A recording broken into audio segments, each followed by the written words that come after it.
Hello, I'm Sean McAvaney, and today I'll be talking about work that I did with Lucas Oldani at Amazon and Nazha Goharian at the Information Retrieval Lab at Georgetown University about using zero-shot learning for multilingual document retrieval. So if you're short on time, a quick summary of our findings are that we found that neural ad hoc ranking approaches can be trained effectively across different languages.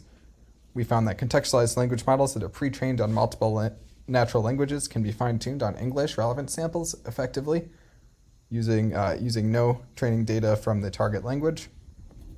We found that multilingual collections still exhibit a high proportion of judged documents when using these contextualized language model rankers, and that additional relevant samples from the target language can further help the ranking effectiveness of these models.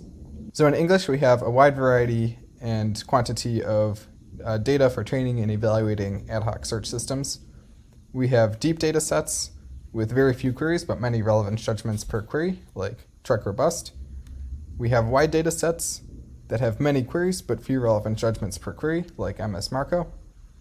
And we have a wide variety of domains. So we have things like news search, web document search, complex answer search, and many, many other domains that are available.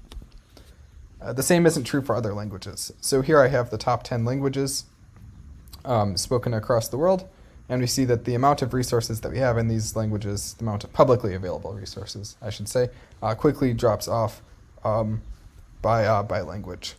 So we wanted to learn whether or not neural ranking methods can be applied effectively across languages to overcome this scarcity of resources, whether or not we can take advantage of contextualized language models for this task, and whether or not these evaluation data sets, many of which are a couple of decades old now, are still valuable in evaluation. So to do this, we evaluate using a zero-shot multilingual retrieval setting. What does this mean? Well, we take basically 3 steps using a contextualized language model. We train it on a massive amount of multilingual data. Specifically, we use the BERT-based multilingual model here. Then we fine-tune the model to predict relevance based on English relevance pairs. We use pairwise loss to rank relevance of documents using a process that looks like this. We have some query. We have one relevant document and one non-relevant document, and we train the model to look at both of them and rank the relevant document higher than the non-relevant document. And then finally, we test this approach by retrieving and re-ranking queries and documents from other languages. So for instance, here we have a query in documents from Spanish. These documents are retrieved using an inexpensive approach like BM25, and then we pass this information into BERT and have it re-rank these documents for the particular query.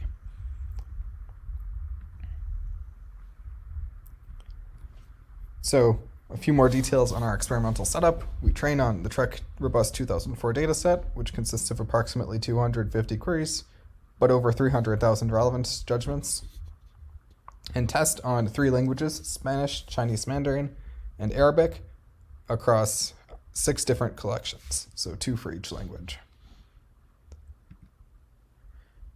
What we find is that the traditional baseline approaches like BM25 and query expansion and the sequential dependency model can kind of vary in their effectiveness across these different languages and data sets. So for Spanish, we found that query expansion tends to perform pretty well.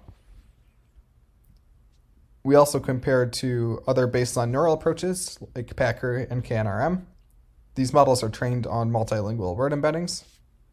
And we see here on Spanish that KNRM outperforms PACRR, although it doesn't do very well beyond the initial ranking of BM25. And then finally, the vanilla BERT approach that uses the process I described moments ago, we see that this consistently outperforms the other approaches.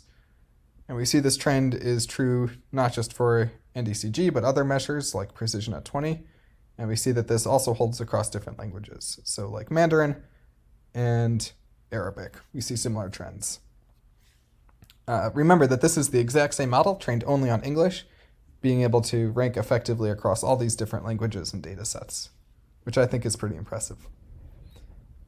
Now, here we see the one case where the vanilla BERT model underperforms BM25, right here in the freq Arabic 2001 dataset. In this case, this difference is not statistically significant, but I'll get back to how this could be improved in a minute. So our general observations were that the traditional approaches can vary wildly in their effectiveness across languages. Sometimes sometimes query expansion works well, and sometimes the sequential dependency model works well. We found that other neural approaches consistently underperform or only perform comparably to the inertial ranking of BM25. And we found that the multilingual vanilla BERT significantly improves upon BM25 in almost every case that we observed. Finally, we see that the datasets are still effective for evaluating these recent neural ranking approaches. So even though these approaches are very new and they perform very different operations than these traditional retrieval approaches, they still rank documents that have a high proportion of judged documents. So here we have generally in the low 90s or higher proportion of judged documents. We have one more question, whether or not adding an additional language can help. This is an experimental setting we call the few-shot setting, where we interleave samples from the target language into the training data. Here's another view of the previous data, where we see that the zero-shot setting generally improves upon BM25. And now when we add in the few shots from the other data set, from the corresponding data set in each language, we see a nice additional boost in ranking effectiveness. In particular, we see this Arabic 2001 data set now statistically significantly improve upon the ranking effectiveness over BM25.